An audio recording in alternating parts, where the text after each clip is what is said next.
लगातार हाईवा मालिकों के ऊपर जो धमतरी जिला में ही शोषण हो रहा है उसको लेकर के मैडम से मुलाकात करके उनको ज्ञापन सौंपने आए हैं यहाँ पे, जिसमें मुख्य बिंदु ये है कि जो हाईवा मालिकों के ऊपर 2,27,000 रुपये का जुर्माना सिर्फ धमतरी जिला में लगा।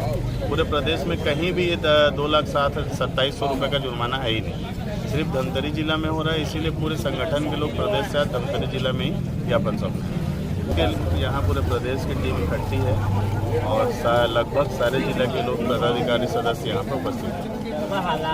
54 गाड़ियों पे कार्रवाई की गई है, जिसपे कुछ खाली गाड़ी भी है और कुछ भरी गाड़ियाँ हैं। उसमें यहाँ पर सबसे ज़्यादा जो विवाद का विषय ये है कि 8/7/2024 को जितनी गाड़ियाँ पकड़ाई है उसमें कुछ गाड़ी को राजनीतिक दबाव चाहे जो भी होगा उनका इंटरनली, बाकी गाड़ियों से 2,27,000 रुपये वसूला जा रहा है और कुछ गाड़ियों से उनके निजी साठगांठ के उसमें 38,240 रुपये लिया जा रहा है।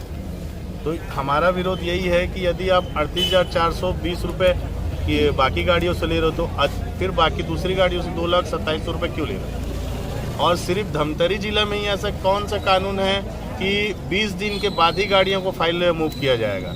उससे पहले माइनिंग में जो भी गाड़ियां पकड़ाती है उन फाइलों को देखा ही नहीं जाता। बाकी सारे प्रदेश में 1 से 2 दिन में राजस्व शुल्क लेकर के गाड़ियां छूट जाती हैं। अवैध परिवहन को लेकर के कार्रवाई किया जा रहा है, जबकि जो खनिज विनियम का धारा है, जो इन लोग धारा 21 लगा रहे हैं, उसमें अवैध उत्खनन का है, ना कि अवैध परिवहन का। अगर हमारी सबसे प्रमुख मांग तो यही है कि आप अगर हाईवा मालिक के ऊपर कार्रवाई कर रहे हैं तो आप उसके बयान के आधार पर या ड्राइवर के बयान के आधार पर उस खनिज माफिया के ऊपर क्यों नहीं कार्रवाई करते हैं? भाई आखिर खनन तो सरकारी तंत्र ही कर रही है ना। जब रेत खदान का सरकारी टेंडर हो चुका है, अब कोई सचिव सरपंच तो चला नहीं रहे, अब तो सरकार खुद चला रही है रेत खदान को, तो फिर प्रचुर मात्रा में हमको रॉयल्टी क्यों नहीं उपलब्ध कराया जाता है? 650 का रॉयल्टी 5,000 रुपये क्यों वसूला जाता है? हम लोग 10 हाईवा लेके जा रहे हैं तो 1 रॉयल्टी क्यों दिया जाता है? भाई चलाने वाले तो आप लोग, आप हर गाड़ी में रॉयल्टी जगह में ही जांच करिए ना, आप रोड में क्यों जांच करते हैं? हाँ, लगातार की जाती है, रॉयल्टी है ही नहीं तो देंगे कहाँ से? पर्याप्त मात्रा में है ही नहीं। आपके खदान में खनन मान लो 50,000 घन मीटर का दिया गया है, 50,000 घन मीटर की रॉयल्टी इशू हुई है, आप तो 2 लाख घन मीटर खोद रहे हो, तो कहाँ से बाकी 1.5 लाख रुपए, 1.5 लाख घन मीटर की रॉयल्टी कहाँ गई? वो पैसा कहाँ जाता है? रेत को लेकर के दुर्व्यवहार चल रहा है, सिर्फ रेत से ही मतलब है इनको गाड़ियों से। बाकी जो खदान चला रहा है, जो अवैध भंडारण किया है, उसमें कितने बार इन लोग कार्रवाई करते हैं? करते ही नहीं है। हम तो एक परिवहन करते हैं भैया, जो खदान खोलेगा, जो रॉयल्टी देगा, जहाँ से लोडिंग मिलेगा वहाँ से रेती लेकर के पहुँच स्थल तक पहुँचाएंगे। हम लोग रॉयल्टी की मांग करते हैं। मैं पूर्व में यही तो बताना चाह रहा हूँ कि आपके खदान से 1.5 लाख गाड़ी 2 लाख गाड़ी निकल रही है, आपके पास 50,000 घन मीटर की रॉयल्टी है, 50,000 ही रॉयल्टी है, तो बाकी 1.5 लाख तो अवैध आप खुद करवा रहे हो। हम तो चाहते ही नहीं है रॉयल्टी के बिना निकलना। आप खदान में पूरी व्यवस्था दे दीजिए। पूर्व में हमने खनिज सचिव से भी यही मांग रखी थी कि आप खदान में रॉयल्टी की व्यवस्था करवा दीजिए, खदान में वेट ब्रिज लगा दीजिए, हम अंडर लोड भी चलेंगे, हम रॉयल्टी लेके चलेंगे।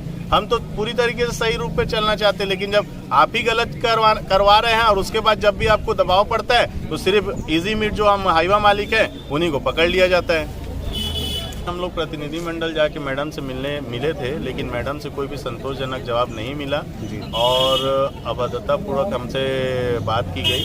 अभी हम अपने आंदोलन को लगातार जारी रखेंगे। आगे का प्रतिनिधि मंडल हम लोग तय करके करेंगे कि आगे और हम लोग इसमें क्या करेंगे।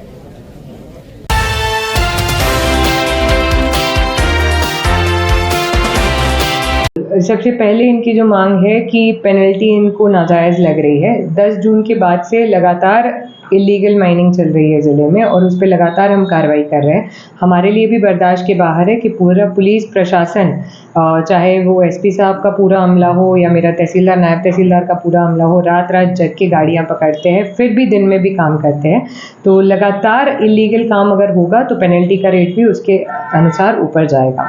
अब रही रॉयल्टी पर्ची उपलब्ध करवाने की बात, तो जब 10 जून बारिश लग जाने के बाद से माइनिंग बंद है तो पर्ची उपलब्ध करवाने का कोई सवाल ही नहीं उठता है। थर्ड, जो इलीगल डंप की बात कर रहे हैं, ये सूचना भी दे सकते हैं और हमारे पास खुद की भी सूचना है। 28 जगह जहाँ पे इलीगल डंपिंग हो रही है उस पर भी हम कार्रवाई कर रहे हैं और उसका भी प्रकरण बना रहे हैं। तो मेरा सभी से अनुरोध है कि कृपया करके इलीगल काम करें नहीं, जिसको लेके प्रशासन परेशान हो और हमको पेनल्टी लगानी पड़े।